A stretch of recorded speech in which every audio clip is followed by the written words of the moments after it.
This is the time to reflect and redesign and move on to create a new startup all over again.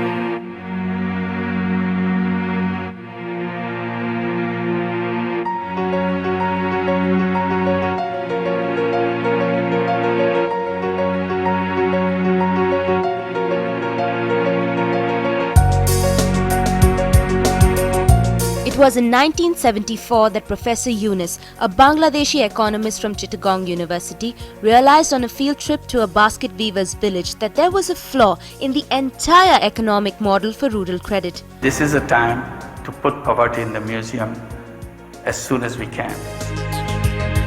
It was then that he embarked on a journey that would lead him to where he stands today.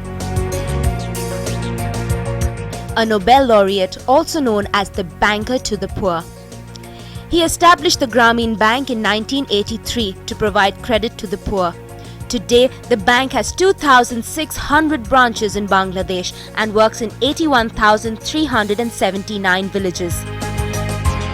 He is heralded as a pioneer of the microcredit system, and at the heart of this movement is the idea for social entrepreneurship, an idea that he wants to infuse into the socially motivated youth of today.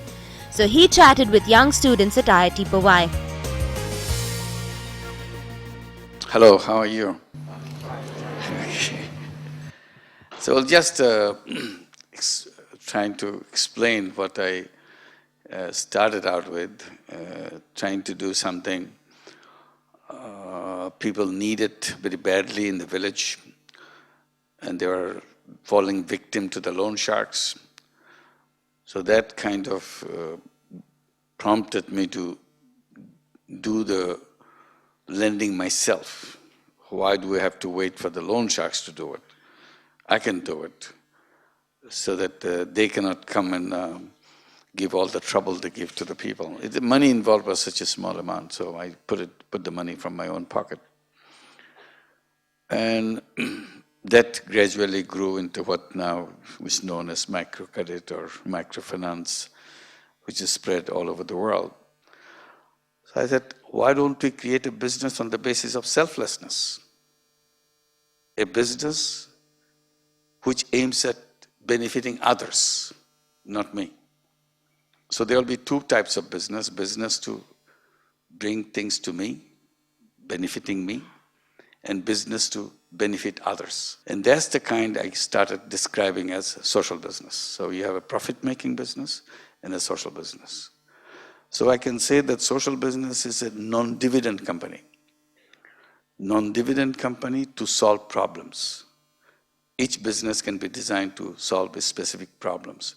And you can design enormous varieties of companies. The more problem you have, you bring your creative power. And that's what I keep insisting, that human being, each one of us, has unlimited creative power. And with all those creative power in human being, if you use this power to solve problems in a business way, all these problems will disappear. None of them can exist. So in brief, that's what the social business is all about. Non-dividend company to solve social problems. Shekhar, when I know then you like this idea of social business. If you are sitting in a good restaurant and you meet a nice, beautiful young girl and she asks you, Shekhar, can you explain me what is social business? We adapt without thinking sometimes. And it's what Professor Yunus is saying, it's time to reevaluate. It's time to reevaluate not only because we are together becoming closer and closer in society, we're being compressed together because of the way the planet is going.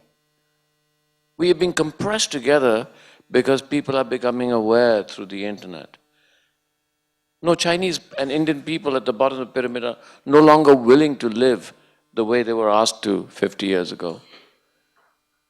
There's just not enough resources to give 20% of the population 80% of waste or consumerism. So we are all being compressed together. And time is running out, and in the compressing together, we have to find new paradigms. Why? Because the older paradigms took so long to change the world. The new paradigms are changing the world overnight. Probably the women always have the attitude to make the best choice, and the good choice for the future is to be responsible for the society. Professor Yunus, you, in your whole life and in your activism about social business, women plays an enormous role. Yeah, because we started noticing money going to the family through women brought so much more benefit to the family compared to the same amount of money going to the family through men, because we have easy comparison. We are lending money to the man, we are lending money to women. You see the impact in the family. Seeing this repeatedly, natural question come, why are we insisting on 50-50? What's so good about 50-50?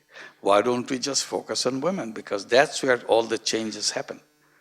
So we threw out this 50-50 rule. We concentrated on women. As a result, Grameen Bank has become 70%, 80%, 90%, 97%. Today, Grameen Bank has 8.3 million borrowers in Bangladesh. 97% of them are women. And they own the bank. So it's...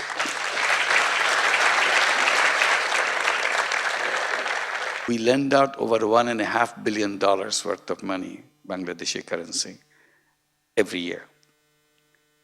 But they save in their own deposit, in their own savings account, nearly $1 billion. Many of our branches, we have 2,600 branches. Many of our branches, more than 500 branches, where borrowers have more money in their deposits than the loan they take. Because of women being the borrower and the owner of the bank, we focused on the children of the Brahmin families, making sure they go to school. The big corporation are the products of the framework that we created. You cannot break them down without changing that framework.